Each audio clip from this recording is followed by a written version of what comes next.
Asalaamu calaykum. Dadkii af English aqoon amba af English uu dhibayo qoraalkiisu ee raba inay fiirsadaan natiijada caawa DV Lottery-ga si aad dhammaantiin ula socotaan. Lottery-ga wuxuu soo baxayaa caawa insha Allah toddobada markay saacadu ay tahay 1 saac habeenimo ama 7 habeenimo si aad u taqaaniinba. Marka koowaad DV Lottery ay ku qoraysin Google-ka, then website-ka dvprogram.state.government aad tegaysid. Marka haddii aad website kala tagtid waxa ogaata waa fake, waa scamming, iska ilaali. Halkan website saxa kana markaa tegaysiin kana soo furanaysiin.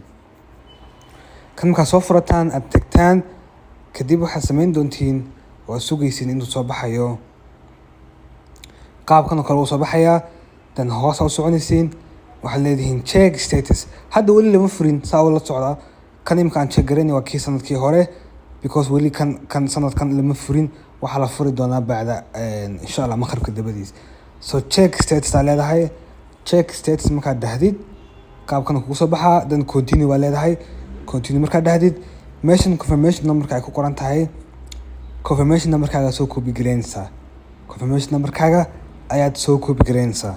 Simply copy ayaad leedahay, then paste ayaad leedahay. Markaa haddii aad copy gareynin waxaad samaysaa si uu qoran yahay loo qoraysaa. Capital letter ka dhig, xarafka si uu qoray oo qoraysaa. Then last name-kaaga qoraysaa qaabka aad isku diiwaan gelisay.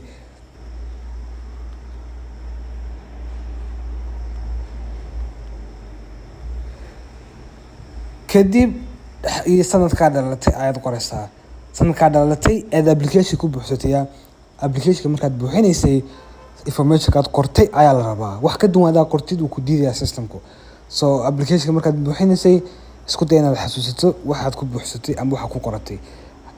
Qaybta markaad timaado xarafka si uu qoray oo qoraysaa meesha 6336 submit leedahay. Submit markaad dhahdid waa kan qaabkaas kugu soo baxaa. Wuxuu ku leeyahay based on the information provided the entry has not been selected. Anoo kale lama siin has not. Haddaad aragtid not, kelmadda not ay ku qoran tahay not, meesha waxaa ku qoran not waxay ka dhigan tahay maad guulaysid. Laakiin hadday ku qoran tahay has been selected waad guulaysatay ka dhigan tahay.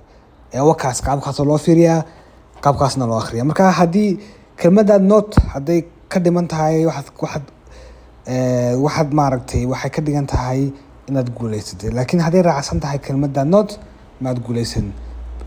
Sanadka dambe ku tijaabi ama ku celi. Marka qaabkaas loo fiiriyaa aad u mahadsantihiin. Like iyo follow soo dhaha insha Allah.